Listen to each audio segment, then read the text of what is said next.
campeão já foi novato, o professor já foi aluno, o chefe já foi auxiliar, o sábio já foi ignorante, o negócio já foi uma ideia. Somos processos. Ninguém nasce pronto. O campeão, que hoje parece invencível, já teve suas primeiras quedas. O professor, que agora inspira, já buscou orientação. O chefe, que lidera, já precisou de direção. O sábio, que hoje compartilha sua sabedoria, já esteve imerso na ignorância.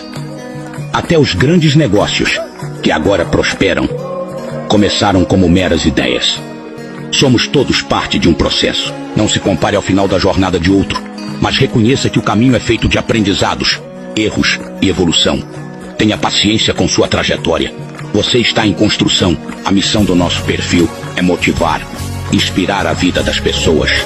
Juntos podemos alcançar grandes conquistas.